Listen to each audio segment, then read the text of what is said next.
Hello and welcome to another instalment of the Empire of the Cock podcast. I'm your host, Farrell Keeling, and with me here today, I've got Flash Score editor Ste Carson back for another trip here, and of course, fellow Empire man Liam Togher here to discuss the biggest transfer dilemma Liverpool have faced really in years, to be honest. You know, we're fully aware, aren't we, lads, of the Fabinho and Henderson situation. Our only senior holding midfielder in Fabinho is set to depart the club to Al Ittihad. It looks like they're just ironing out the final details out of a £40 million move to the Saudi Pro League. Jordan Henderson, the skipper, might follow in his footsteps to Al Ettifaqi. It's not really as much of a sure thing right now, as we're recording, as of right now on Wednesday afternoon. So how much money Liverpool really have to spend this window, or how much the remaining budget will be boosted, does remain to be seen. I think, and feel free to challenge me on this, of course, but I think I'd assume we had enough for a fourth, fifth choice centre half, which you work out maybe 10 to 20 million pounds. Maybe another midfielder. We're thinking Lavia, but maybe not being able to stump up the extra 50 million, so maybe more of the 40 million pound mark. That was at the time, of course, when we thought we'd be keeping Fabinho and Henderson. But now we've got the Fabinho money potentially coming in, which is an extra 40 million, maybe another 10, 20 million for Jordan Henderson, which in my mind probably adds up to around roughly 120 million pounds. It's a lot of quick mental maths there. But yes, I mean, it remains to be seen whether Henderson will go. The crucial thing here is that he has travelled with Jurgen Klopp and the squad for the pre-season training camp in Germany. There's been no progress since on that front, since they've put their foot down over demanding a fee. David Lynch, I believe, reports that it's a possibility that El Ettifaqi might look to reduce the players' wages potentially in Saudi Arabia to help facilitate the funds needed to purchase him from Liverpool, but we're not quite sure.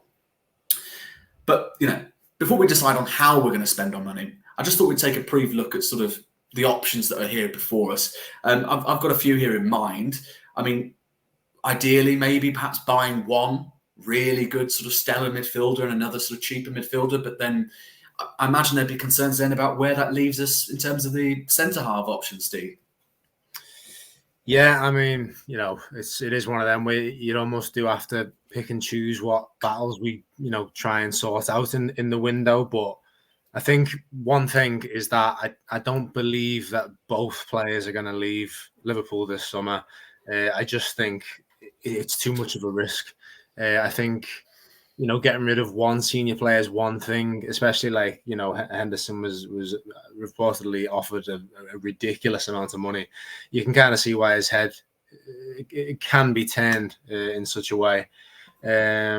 Fabinho as well. I mean, the difference there is that a fee can be provided, so the club is probably a lot more willing to allow Fabinho to move on.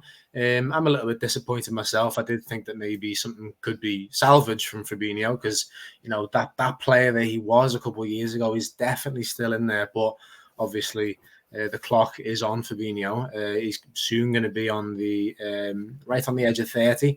So maybe it is one of those where you do look to get, a bit of stupid money for them and just move on because it's not a great deal off what we actually paid for him when he was, about to enter his prime.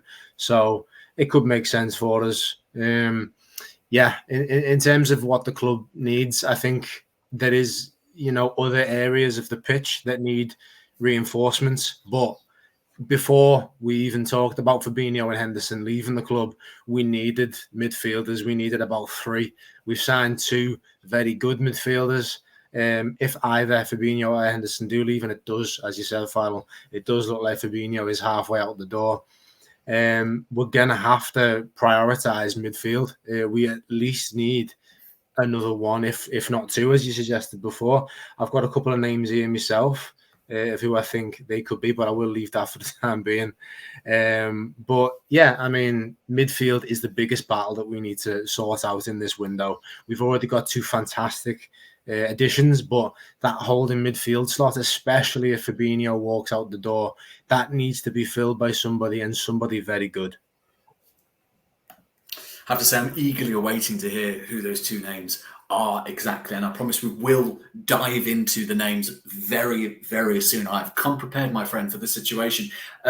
Firstly, and very briefly, Liam, I just want to touch on the prospect of, do Liverpool even need a direct like-for-like replacement for Fabinho? That sounds an insane question, given the way Liverpool have played over the last sort of 5 or so years. I asked that though because we've seen with the new box formation. I just wonder if that presents an opportunity to do something different. And I asked this as well because you've got a situation where you're almost effectively playing with a double pivot when you're in possession and Trent moves into midfield. And I don't know whether, of course, there's a possibility, it's been debated, whether Liverpool might consider pushing Trent Alexander-Arnold into midfield on a more permanent basis. I'm not so sure they will, but it's a possibility. It's been discussed. We might see more of this in pre-season. We don't yet know. We, of course, play Karlsruhe today on Wednesday, as at the time of recording, which does raises then issues potentially even beyond that of, well, then Liverpool need to buy a right back if you then go ahead and do that. I don't know. What were your thoughts on the matter?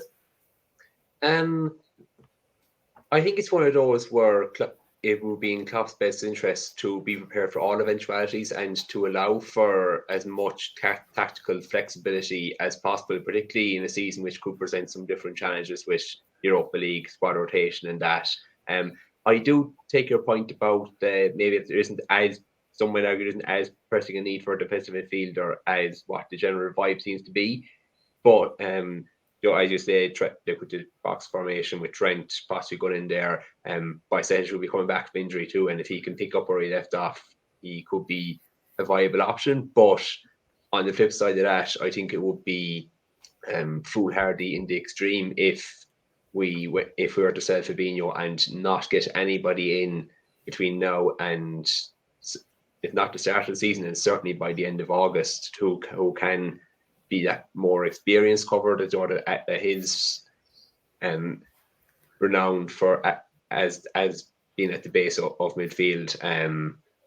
Personally, I think it would be very foolish if Liverpool go into in the transfer window by selling Fabinho and not getting at least one experienced, battle-hardened operator who can cover that number 6 role.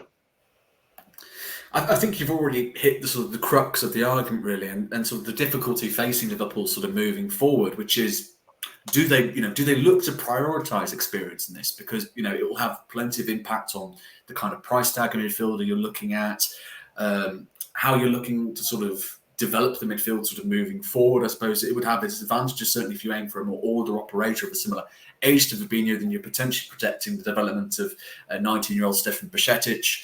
But then equally, I'm sure plenty would go, well, hang on, you're missing out potentially on a possibly generational talent in Romeo Lavia. And I'm sure there'll be plenty of other names that everyone else will want to champion, which is, let's just go straight into it then, gentlemen. I think maybe less of likely of the two to depart Liverpool this summer, but I'm going to kick things off with Jordan Henderson, because I think obviously plenty of attention has rightly been on the 6th role. We don't have a specialist in the squad. You've got just Tyler Morton, Stefan Bajcetic there, 19 and 20 years of age, I believe, respectively, which really isn't enough to go ahead and sort of take on the challenges of a league season plus Europa League and domestic cups. But I feel almost that we've not really seen a lot of discussion on who might come in to replace Jordan Henderson. I figure a lot of discussion will revolve around someone almost you can be versatile, fulfill more than just the 8, also the 6, hopefully. Whereas a sort of a defensive midfield, everyone seems to be thinking about more, maybe a specialist. Well, we've seen Ryan Gravenberch obviously take a lot of the spotlight here. 6'3", 21 years of age, over 90 games in first-tier football, mostly played as a central midfielder, though he has played a few as a holding midfielder, mainly coming at Ajax, I believe. Stands out in shot-creating actions, ranking in the 93rd percentile. Seems though, I think in my mind, Steve, like the kind of signing we make if we don't sign Dominic Szoboszlai. I'd argue perhaps not one we go for now. I think we'd sooner sign someone perhaps like Manu Kone of Gladbach. Yeah, I do think that it is a slight change of tact. And, replacing Jordan Henderson, the player, is quite different to replacing Jordan Henderson, the leader. Thankfully, there is a hierarchy behind the scenes, and it's not a case of like cutting the head off the beast. There are other people in the squad who will just take up that leading role. Replacing Jordan Henderson, the player, I think you probably could perhaps, bring in someone like you've mentioned there, Lavia. obviously very young, raw talent. He's sort of, like you say, potentially generational, and that could be a situation that he thrives in. It is a bit of a big risk because Southampton do want a lot of money for him, but it is one of those risks that the big teams do take. Now I know that Liverpool aren't as free spending as some other teams, so we do need to be a little bit more conservative in some ways with our money like that. So that's probably not as realistic.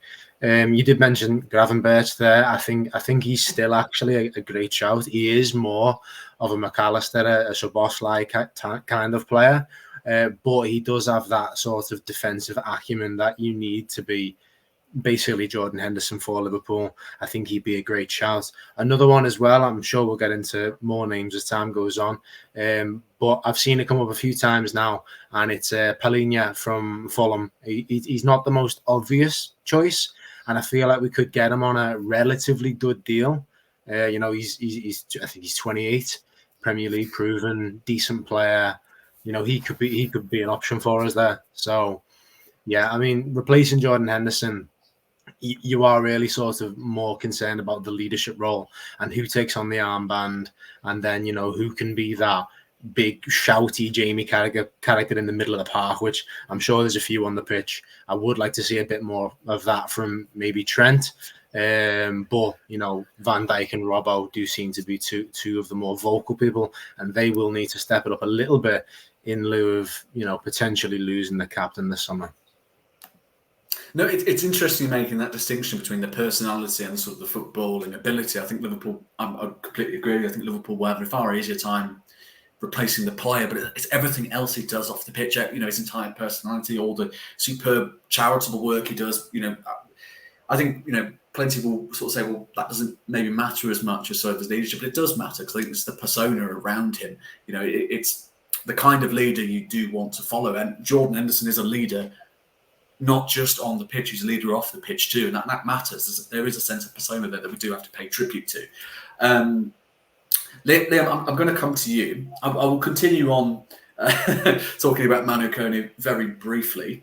It's reported, Bill's Toby Outchef discussed this with Empire of the Cop a few weeks ago, that Manu Kone's price tag probably wouldn't be much more than £34 million, maybe less if Liverpool negotiate right.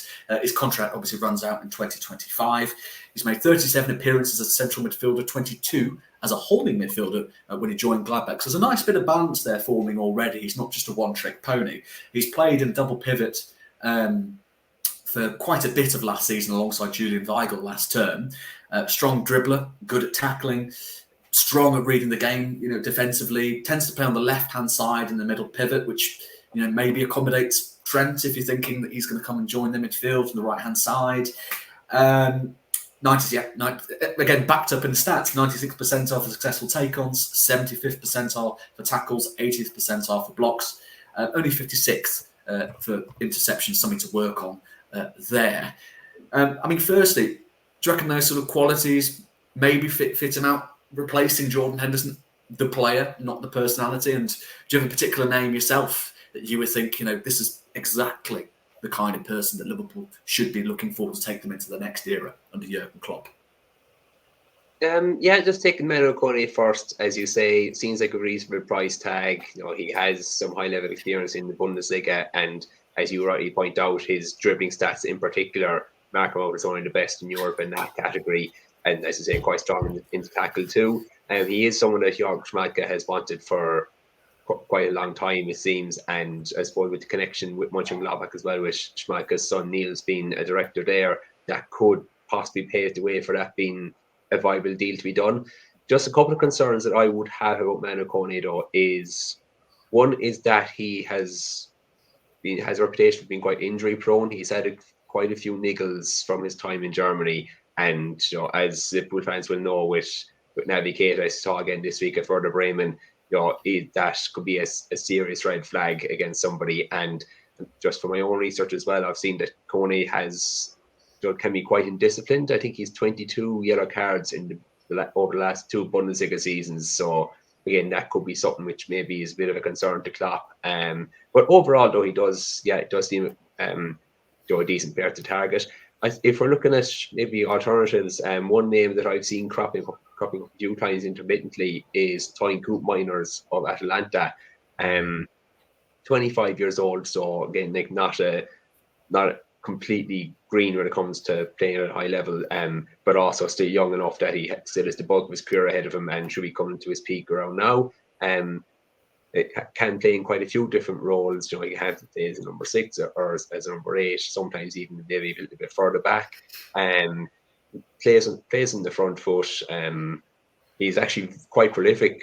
He got 10 goals last season in Serie A, and I think only one of those, if even one, was a penalty. So he isn't just a stat pad or set pieces, Joe. He can be that prolific presence as well from the middle of the park. And I've seen fees of about 30-35 million being quoted for him too. So again, something relative to his price range. So I think he's definitely could be a viable contender if Henderson goes in the near future.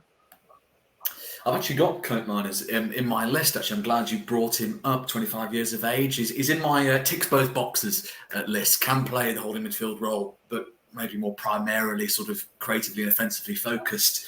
As you've rightly sort of pointed out, he certainly strikes me as more offensive. You know, registers highly for passes and crosses into the opposition box, and as you mentioned, you know, a wicked sort of long shot as well.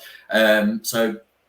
Yeah, I think far from being a specialist in the way Fabinho was, but if you are looking for that kind of player who can tick both boxes, he wouldn't be a bad shout. And you know, as you've reported, I think quite cheaply available too potentially.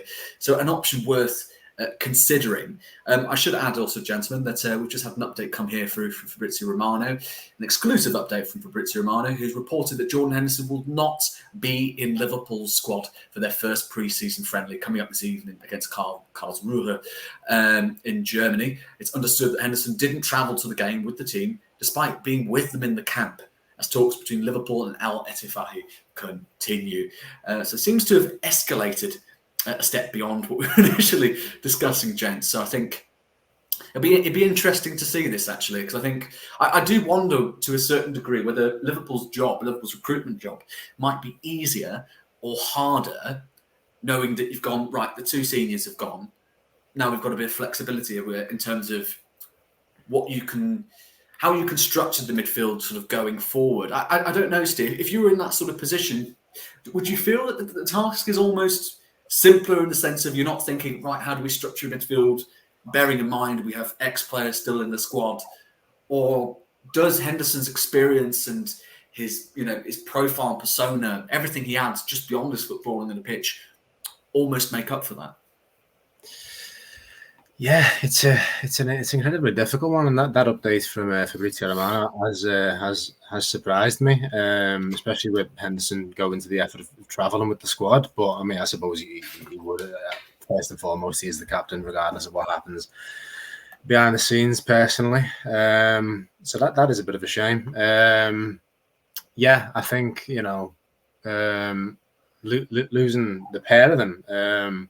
Henderson and Fabinho is a bit of a daunting thought, like you say there. It's a bit of a tall order for whoever has to replace them. But that is that benefit, I do suppose, like you say, of it is like sort of you've rooted out the quote unquote problem, because obviously the midfield was the problem, but typically Liverpool work through problems as opposed to getting rid and bringing in a new midfield. But that is seemingly what might be happening based on what Fabrizio said there, and other rumours relating to Fabinho. So I think there would be a sense of opportunity for every player in the squad to establish themselves, because for the longest time now, Fabinho and Henderson have pretty much been nailed on. You've still got Thiago lingering around as well, of course. But with his injury record, I don't think anybody's going to be particularly worried that he's going to cement down a 30 starter season for the coming year. Although he is a phenomenal footballer, don't take that away from him. But it will give players like Szoboszlai, McAllister, whoever's going to come in for midfield, because if we get rid of both of those players, we are definitely bringing in one or two more midfielders, no doubt. But then it gives the likes of Harvey Elliott and Curtis Jones and Bajcetic as well a bit more of impetus to go forward and keep doing what they're doing. Because I was going to say grab it by the scruff of the neck, but they are already doing that. They're three very impressive young footballers. But with the idea of who goes out the door, being Henderson Fabinho, possibly, that we will need another big name to come in, probably on the level of Szoboszlai and McAllister, and that's the likes of Gravenberch and Florentino Luis as well. Another phenomenal footballer could do that lighthouse role that Fabinho has played for Liverpool. We are going to need some big names to replace the outgoing big names. Potentially, based on what the rumours are saying, nothing's done until the player's in the shirt, of course. But it's shocking news there, to be fair, from Fabrizio. I thought it might have been dead and buried, to be honest. The Henderson stuff with Al Ettifaq coming out and basically saying that they're not going to offer money for Henderson. I thought that would kill it dead, but yeah, no, that's a bit of a surprise, and it's going to shake the team up. But maybe, as you say, Farrell, that's what we might need. It seems a bit mad to say it, but you're almost at the point where, well, you've lost such a huge player in Fabinho. What's another sort of major sort of shake-up there? This ultimately is sort of a new Liverpool era. There's that picture that's sort of making the rounds, isn't there, of the team that lifted the Champions League trophy under Jurgen Klopp, and I think only 2 or 3 remain from that. Something absolutely shocking. It feels like there should be more, but it's a shockingly low number. But this is where we are. I think you mentioned Florentino Luis, and I think that is taking care of the segue for me. It's a big name. It's a big asking price. I think we've seen various reports talk about a fee in excess of £80 million. Some have suggested a release clause beyond £100 million. It's not particularly clear. Obviously, we've dealt with Benfica before, and it's possible we could negotiate under the release clause. We shouldn't rule that out. But that's a big asking price, and I think plenty of journalists have come out and said, Liverpool do like the player. It's an option you could think Liverpool could conceivably go for if they are looking for a carbon copy, like-for-like replacement of Fabinho, that lighthouse that you mentioned, Steve. Interestingly, we did speak to Neil Jones about Florentino Luis and Liverpool's chances of signing him potentially this summer, which you can listen to with this lovely little insert courtesy of EOTK Insider on our Substack right here. They've definitely looked at him in the past, Florentino Luis. I mean, he's someone who's had a bit of an odd career. I mean, he's been at Benfica for many years, but he's been out on loan. He went to Monaco, he went to Getafe in Spain, and he's only really sort of started to establish himself at Benfica, in the last year or two. And last season in particular, I think he took huge strides forward. And he was. I spoke to people who know him well and who know it, the Benfica system, and they said he really became the sort of a real linchpin. And obviously Enzo Fernandez was alongside him in the first half of the season. He went on and earned a huge move to Chelsea. But there was a lot of people said, he wouldn't have looked as good, Enzo Fernandez, without having someone alongside him like Florentino, who, from what I've seen of him and what I know, and you do your research, defensive work is just it's huge. He gets through numbers of interceptions, tackles, breaking up play, winning possession. It's scary. I think he was right up with the best in Europe in the Champions League and in the top 5 leagues. So, you talk style wise, if you were looking at a Fabinho replacement and you wanted a Fabinho, the size of him, the type of player he is, the position he plays, like you say, João Chalau, who I spoke to for the piece, I think it was ahead of the Benfica played Leipzig, I think, was it Leipzig they played? In the Champions League, Salzburg possibly.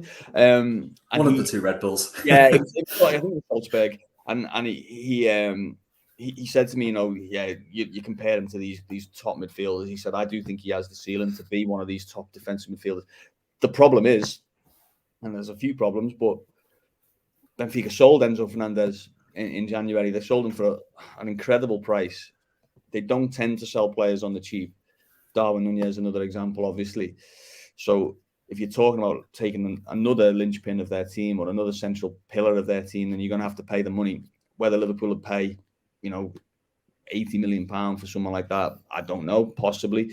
I haven't heard that they've pushed him to the front of the queue. I think there's an awful lot of names on this list at the moment, and Liverpool are, I wouldn't say they're throwing darts at the board, but I think they're trying to find the strategy really. I think at the moment there's potential that they could go in a couple of different directions, and if you just look at the sort of range of names that have been linked, I'm sure we're going to go on to talk about them, you can see that there's still a bit of uncertainty as to the type of player or the level of player that Liverpool are going to try and sign in the next few weeks. But I think if they were to go down the route of a like for like with Fabinho, I think Florentino Luis would be A, someone they'd consider, and B, someone who would be ideal. And we're back with the main show. That was Neil Jones talking about Florentino Luis and the potential like-for-like replacement for Fabinho. The thing is, gents, I'm not actually sure whether Liverpool are even looking for that. I think we obviously, alluded to this earlier in the show when we were talking about whether, the new formation, the two players leaving, whether this does represent an opportunity for Liverpool to do something maybe not quite radical, but a little bit different. And that leads me on sort of nicely onto Crystal Palace's Cheick Doucoure, 23 years of age, reportedly valued in excess of £35 million. The Athletic claim that Palace may use Romeo Lavia's valuation of £50 million as guidance in this matter, especially if a club like Liverpool come knocking. And you think, I mean, it's going to be obvious to anyone really at this point. You know if Liverpool are ringing you up, you know exactly what Liverpool are calling you for. So I imagine that will also impact on the asking price. Liverpool liked him before he joined the Premier League whilst he was with Lens. He's won Crystal Palace's Player of the Year award despite coming up against reasonably serious competition. The likes of Eze, Michael Olise, Mark Gahey. Versatile, can play the holding midfield role and either centre-back position. So it should be noted, I think he's only played centre-half at least about 15 times in his professional career. But, we're talking about over 100 games of top-flight football, including Premier League experience. So Liverpool's recruitment team should have a reasonable idea of what they'd be getting from this player. Let's have a quick look at the stats, because these are quite interesting, actually. At 74th percentile for tackles, but 97th percentile for interceptions, and ranks 4th in the Premier League for average interceptions per game. The impression, Liam, I get personally, he used to be perhaps slightly more rangy at Lens. But we're talking, I think if you're looking at the Palace midfield, which is no longer has a box-to-box midfielder like Conor Gallagher, it seemed very much the case that a lot of the pressure was on him to sort of keep things ticking over and make things happen. And I do wonder whether if he's at Liverpool, whether he might really flourish there and really take his game to the next level, not just because the coach is there, but because there is going to be less pressure on him. You can kind of say to him, look, we appreciate what you used to do at Palace, picking up the ball, driving it forward, but we just need you to be the specialist. We just need you to pop in with the interceptions, pop in with the blocks, win the ball back. You've got Alexis McAllister, you've got Curtis Jones, Harvey Elliott, Dominic Szoboszlai. They can carry the ball forward up the pitch for you. You just need to sit back, maybe in that double pivot with Trent coming up and supporting you, and just sweep things up, rather neatly. I think to a certain degree that might work. I mean, I brought up this passage from Matt Woosnam's article for The Athletic from mid-January, and he said he's still breaking up play, getting involved and holding Palace's largely non-existent midfield together by the abreast of margins. But even with his undoubted quality, it is taking its toll. The lack of support from his teammates and the heavy attacking focus of the midfield is forcing him to do the work of multiple players. As a result, he accumulated a lot of bookings last term for late tackles. But I don't think he struggles with that as much at Liverpool. I don't think it's going to be all on his shoulders at Liverpool, which I think could be very exciting. And especially if you're looking at the price tag, the age profile of the player, this feels, dare I say it, very much like a very Liverpool-esque deal. Yeah, I think that's a fair shout, Farrell. As he made quite a few good points there.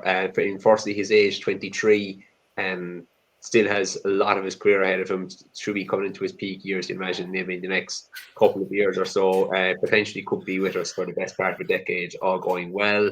They were talking about maybe 35, maybe that could go up to 50 or so for the fee. But again, you have to evaluate that against what you could possibly be getting, as you rightly say, Palace's player of the season. Despite there being several good performances at Selhurst Park.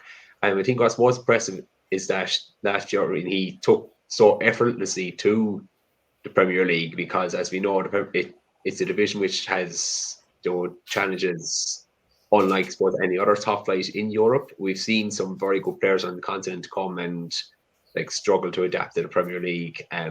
Whereas Doucoure, as I say, just made it look so effortless. And as I say, it just seems like someone who'd quite happily adapt to any role he's given within the side. Like, we've seen how good his interception stats are.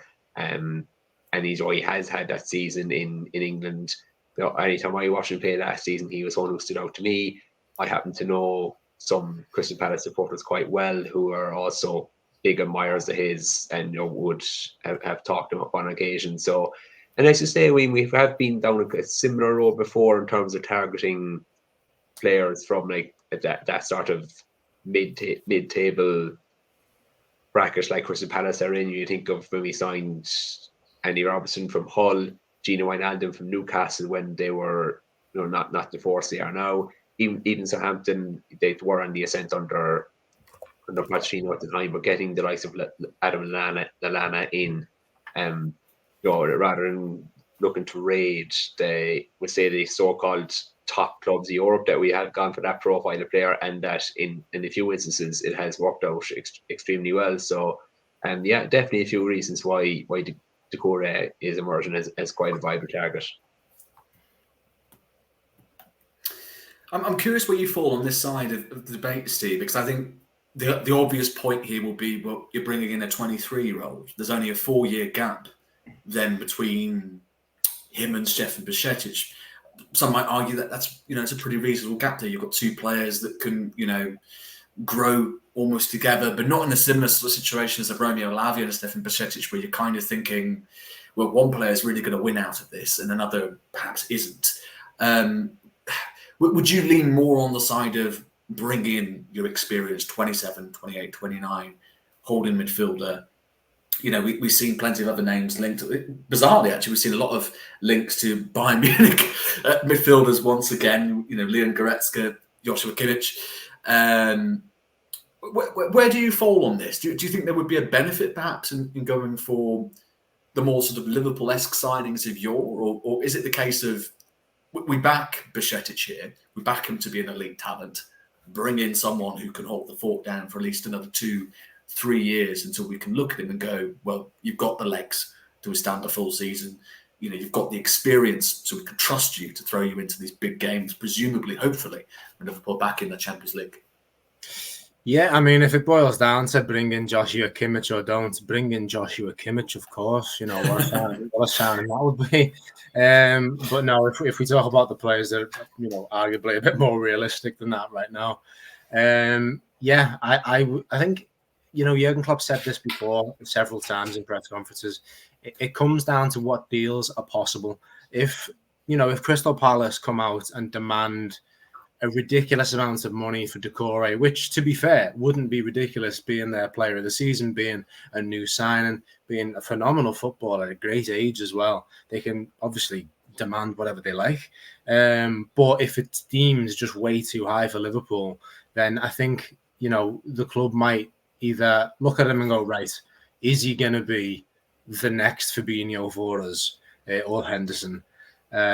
Or is this player going to be that bit part player, like you say, in between Bajcetic's development? I don't think Liverpool would put all their eggs in one basket and say, okay, let's bring in, another Thiago-esque type player, someone who's, 30 odd, bring him in and then stick him in a defensive position for 2 years. And then, right, okay, Bajcetic, it's your turn now, because you don't know what's going to happen over the next 2 years. But fingers crossed, he continues to develop into the player that he looks like he's becoming. I think the way I'd lean to it is have a little look at the market, see who's available. Doucoure probably, isn't that, player that's going to plug up the gap for 2-3 years. That's more maybe along the lines of, I mentioned him before, Fulham midfielder Palhinha. I think he's a real good example. I think he's similar to Doucoure in some aspects. He's got that sort of Premier League proven coming from, as Liam touched upon, that sort of taken from the lower teams in the Premier League, with all due respect, but that is something that Liverpool have done in a while. Take from teams beneath them, which is what all big clubs seem to do in some degree or another. I think it's probably more that, or you just go completely all out for Gravenberch, Florentino Luis, someone like that. It just depends what the market's like, and the market for defensive midfielders at the minute is crazy. You are paying a lot more than what the player's worth. So if there's a little deal that we can do, if we can snap up somebody who'll just do the job, I'm sort of thinking Liverpool might do that for X amount of million. But it remains to be seen. If it were me, I would go down the Gravenberch, Florentino Luis route, bring in that player who looks like they're going to become the next superstar. And then you also allow Bajcetic to develop alongside them, because Jurgen Klopp and, just generally all top teams anyway, they don't have a rigid 11 players. So Bajcetic could still develop alongside someone like Gravenberch. Would you hold a similar position there, Liam? I'm going to tie this in with potential solutions Liverpool could look for here, because if we're saying potentially, and especially now with the Jordan Henderson news, it looks like that this story really could develop to an endpoint that suits Al Etifahi very soon, maybe within a week or so. And then you're Liverpool, and you're saying you have potentially 100, 120, maybe more. We don't know, obviously, because of the amount of players that people have let go. You've got to consider not just the money you brought in, but also the wages that you freed up. And those will be significant wages. We are talking top earners in Fabinho, in Jordan Henderson, never mind the likes of Naby Keita, Alex Oxlade-Chamberlain, James Milner, and so on and so forth. That gives Liverpool some flexibility in the market. Not total flexibility, as some other clubs like Manchester City might enjoy, but some flexibility to manoeuvre in the market. So the question is really, how do Liverpool go about this? Because in my mind, I'd be thinking, well, the midfield is the priority here, but we run a serious risk of leaving ourselves with almost too much to do with the back line come, next summer, maybe even as soon as January. We're talking, we've got three right sort of centre backs that are extremely injury prone. You look at Van Dijk's age. I think this could become a serious issue for Liverpool. So Liverpool could go right, we're going to bring in two quality midfielders. Maybe you can balance it whichever way you want and say, like Steve said, spend big on a Florentino Luis. Maybe bring in another midfielder who's less experienced, young, but high talent ceiling. You could try and balance all the money all together and try and bring in all three. You could just say, we'll bring in one quality midfielder and go big on a centre-half like Levi Colwill at Chelsea. Will probably set you back in well in excess of 50, 60 million pounds. That's a player they don't want to lose. They want to keep him. How do we approach this? Again, we've got the options there, of course, that tick both boxes. You mentioned Teun Koopmeiners, there's Leon Goretzka, Manu Kone. He's looking incredibly unlikely, but Joshua Kimmich, I struggle to see how Bayern Munich let him go for one and Liverpool are in for him, but there you go. These are the options Liverpool have to deal with. We've not even discussed really in any depth. Romeo Lavia, of course, 19 years of age, extremely highly rated prodigy, but wanted potentially for 50 million. If not, Manchester City have their buyback clause of £40 million next year. The options are limited, but almost endless. If that makes sense. How would you approach the situation? I think you make a good point in saying that amidst all the panic over Fabinho and Henderson possibly going, that maybe the defence has been lost sight of a little bit. Like, I mean, if we were having this conversation even 8 or 9 days ago, I think a lot of fans would have been saying, okay, let's focus. We've got two midfielders in. Let's focus on getting a centre half through the door, and if the opportunity allows, maybe one more midfielder after that. I suppose for me, I think the ideal scenario would be to definitely get one midfielder in. My preference out of all the options that have come up over the last few days is Florentino Luis, just because he's been described by and O'Neill Jones has hinted that he's almost like kind of a plug and play replacement for Fabinho, very stylistically similar, and so someone that could adapt to the system straight away. I mean, he's proven himself in the Champions League. He started all of Benfica's matches as they got to the quarterfinals last season. very prohibitive release clause, but as you alluded to earlier, there's a chance that possibly we could negotiate that down a little bit and get him for not too much of a king's ransom. And yeah, there should be ideally money left over as well to get in that sort of central defender, ideally like a left-footed central defender, if that's something we don't have in the current squad. Of course, we could also bank maybe an extra 10 million or thereabouts if Nat Phillips is sold to Leeds, as has looked increasingly likely over recent days. Colwill is someone I would have loved for a number of reasons. I mean, we've seen with Brighton last season, and we saw in the under-21 Euros of England just how good a player he is. He would have filled that left-footed niche, and he also would have been very valuable towards contribution to the homegrown quota in giving us that bit more leeway in terms of filling like a slot for an English player, and for another season or two, a slot as an under-21 player who wouldn't even have to be counted towards the main squad as such. But as unfortunately Wesley Fofana picked up another serious injury, ACL problem. So I think if whatever prospect Liverpool might have had of persuading Chelsea to sell has probably gone out the window with that. Though obviously, again, I would stress that the main thing there is that we hope Fofana does make a full and speedy recovery. It's just the knock-on effect of that is that Colwill now probably does look virtually unattainable. So, yeah, I would say ideally you're looking at I've seen no harm in going big on one midfielder, and ideally then having money left over for another centre half to come in. I think this is almost the problem here, Steve, because I think you look at sort of the situation with Fabinho and Henderson leaving, and you almost think, well, we can't really focus on centre-backs. We know the need is there, we know the need is evident, but because of this sort of extraordinary nature of the circumstances, you could almost understand Liverpool going, well, listen, we have to address just this one department here. Hopefully roll the dice, and hopefully we don't have a situation where you're looking at Konate being out for half the season again. I think he only registered 18 league appearances last term. Hopefully, we don't have any issues. We get Virgil van Dijk returning to form, especially if you bring in, you spend big money on a superb holding midfielder like, say, Florentino Luis, as you championed. You brought in well elsewhere. You've got McAllister, you've got Szoboszlai. You've still got players like Curtis Jones and Harvey Elliott who deserve a mention. Thiago is still on your books. I think, almost if you're looking at that sort of right central midfield role, the variation being probably Szoboszlai and Harvey Elliott mainly, and you're saying that's okay.